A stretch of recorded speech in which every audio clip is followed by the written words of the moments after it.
Imagine a country so small, so isolated, that many people around the world have never even heard of it. Now imagine that same country on the brink of disappearing entirely. Welcome to Tuvalu, a remote Pacific island nation that's fighting a battle against rising sea levels, and time is running out. Is Tuvalu really going to disappear beneath the waves? And if so, what happens to its people, its culture, its very existence? Stay tuned, because in this video, we're diving deep into the science, the history, and the heart of one of the world's most vulnerable countries. Before we can answer the big question, is Tuvalu going to disappear? Let's first get to know where Tuvalu actually is. Tuvalu is a tiny nation in the Pacific Ocean, situated about halfway between Australia and Hawaii. It consists of 9 small islands and atolls, and with a population of just around 11,000 people, it's one of the least populated countries in the world. These islands are low-lying coral atolls, with the highest point barely reaching 5 meters above sea level. Beautiful, yes, but also extremely vulnerable to rising sea levels and extreme weather events. So while you might not find Tuvalu on many world maps, the challenges it's facing are ones the entire globe should care about. Think of it like this. If you blink while looking at a map, you might miss Tuvalu altogether. But trust me, this tiny nation has a giant story. Now you might be wondering, how did Tuvalu come to be, and how did it survive for so long? The history of Tuvalu dates back thousands of years, with its first inhabitants likely arriving from nearby Polynesian islands. For centuries, Tuvalu's isolation helped it avoid major conflicts and colonization. That is, until the late 19th century. In 1892, Tuvalu became part of the British protectorate of the Gilbert and Ellice Islands. But even then, Tuvalu remained relatively unknown to the outside world, mostly relying on subsistence farming and fishing. It wasn't until 1978 that Tuvalu gained full independence from Britain, becoming one of the world's smallest sovereign nations. Fun fact, Tuvalu's National Day falls on October 1st, so if you're ever looking for an excuse to celebrate something obscure, now you've got one. All right, here's where the story gets serious. Tuvalu's most pressing issue is one that impacts us all: climate change. The islands of Tuvalu sit at an average of just 2 meters above sea level, making them incredibly vulnerable to rising ocean levels caused by global warming. And here's the sobering truth. The sea is rising, and it's rising faster than anyone anticipated. According to climate scientists, global sea levels have risen by about 20 centimeters over the past century, and that rate is accelerating. For a country like Tuvalu, where the land is flat and low, even a small increase in sea levels can lead to devastating consequences.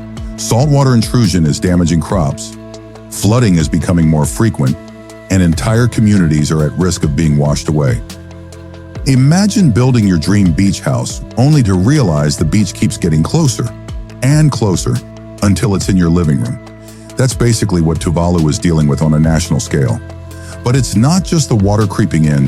The changing climate is also making storms more frequent and more intense.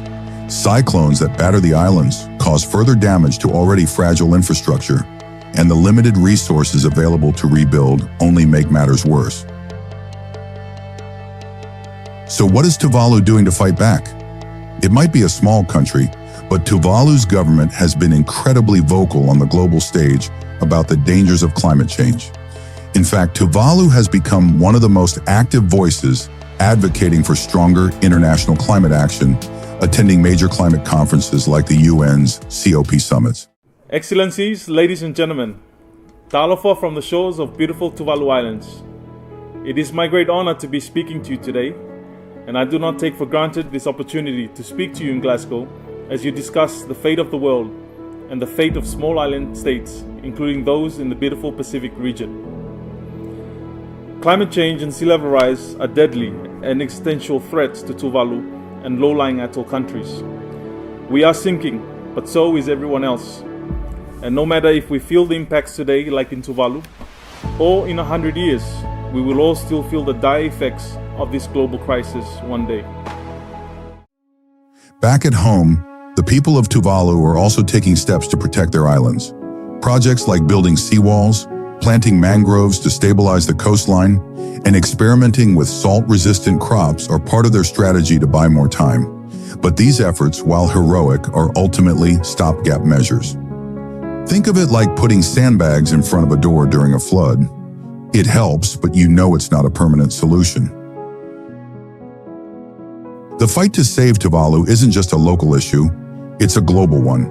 But the real question is the international community doing enough to help? Tuvalu, along with other low-lying island nations, has repeatedly called for the world's biggest polluters to step up their efforts in reducing greenhouse gas emissions. After all, the countries most vulnerable to climate change are often the ones least responsible for causing it. At the 2015 Paris Climate Agreement, nations pledged to limit global temperature rise to 1.5 degrees Celsius. For Tuvalu, this target isn't just a goal, it's a lifeline. If global temperatures rise beyond that threshold, sea levels could rise even faster, spelling disaster for the islands. However, progress has been slow, and some major countries are still dragging their feet. Picture this: the house is on fire, and everyone's standing around arguing about who should turn on the hose. Meanwhile, Tuvalu is already standing ankle-deep in water, shouting for help. But what happens if Tuvalu does disappear? What about the people, the culture, the language? This is where the story gets even more complex. If Tuvalu becomes uninhabitable due to rising sea levels, its citizens face the very real prospect of becoming climate refugees. For the people of Tuvalu, the loss of their homeland would be devastating. Their entire way of life, deeply connected to the land and the sea, would be disrupted. Tuvalu is more than just a place, it's a cultural identity. The possibility of resettlement in countries like New Zealand or Australia has been discussed, but the challenges of uprooting an entire population and preserving their heritage are enormous. Imagine moving an entire country to another. It's like trying to pack your whole house into a suitcase, except the house is a nation and the suitcase is another country. While many countries have policies in place to accept climate refugees, it's a complex issue with no easy solutions. Beyond the logistics of relocation, there's the emotional toll of leaving behind ancestral lands and the fear that a culture could slowly fade away.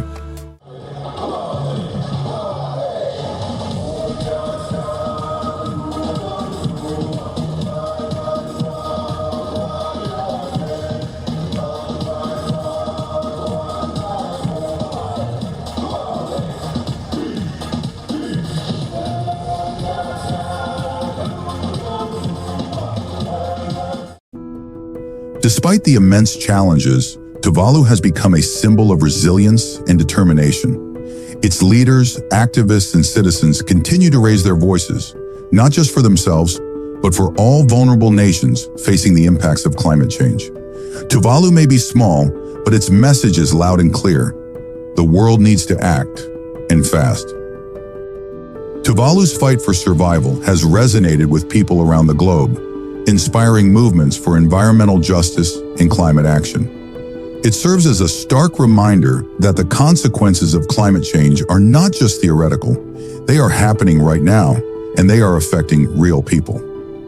In a world where some countries are worried about their stock markets, Tuvalu is worried about having an actual market that isn't underwater.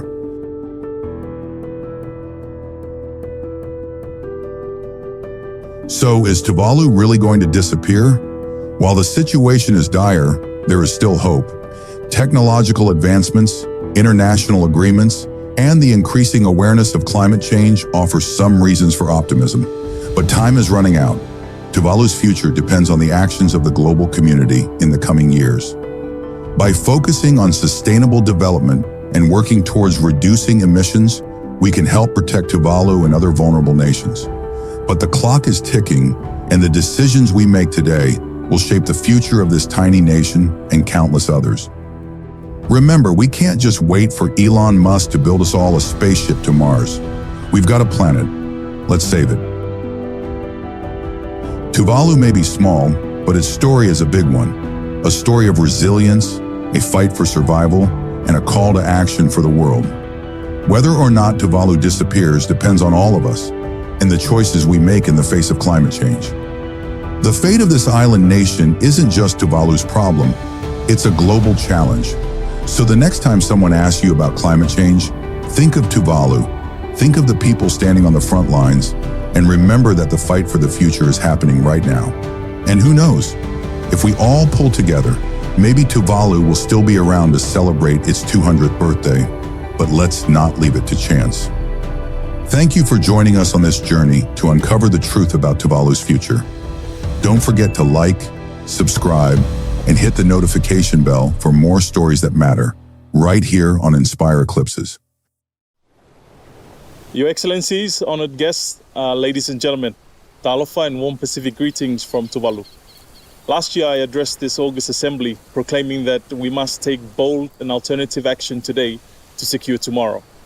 I explained that although we needed global collaboration to end the climate crisis, we in the Pacific would not sit idly by and wait for the world to act. Today I speak again from my country, from a small islet that is likely to be one of the first spots in Tuvalu to be submerged by rising sea levels. Since COP26, the world has not acted, and so we in the Pacific have had to act. We have seen temperature rise projections remain well above 1.5 degrees Celsius, foretelling the imminent disappearance of islets like this one. We have had to take our own precautionary steps with the Future Now project. As our land disappears, we have no choice but to become the world's first digital nation. Our land, our ocean, our culture are the most precious assets of our people. And to keep them safe from harm, no matter what happens in the physical world, we'll move them to the cloud. Islands like this one won't survive rapid temperature increases, rising sea levels and droughts, so we'll recreate them virtually. Piece by piece, we'll preserve our country, provide solace to our people, and remind our children and our grandchildren what our home once was. This is also a matter of sovereignty. We in Tuvalu are taking bold steps to ensure that our statehood and our maritime boundaries are permanently maintained, despite extreme land loss due to climate change and sea level rise. Our digital nation will provide an online presence that can replace our physical presence and allow us to continue to function as a state. We have been working on these initiatives for the past year, building our capacity to retain and preserve our nation and the unity of our people, even as climate change spirals out of control. Global action must be taken to provide the best case scenario, but we in the Pacific are planning and preparing for a worst case scenario. We need to be able to secure our statehood, our maritime boundaries and our endowments, no matter what happens in the future. The world's inaction has led our Pacific region to take greater action and forge our own path as leaders on the international stage. But our action alone cannot stop the current trajectory of climate change. Only concerted global effort can ensure that Tuvalu does not move permanently online and disappear forever from the physical plane. Our Tuvaluan culture dictates that we all must share responsibility for the global predicament caused by the climate crisis.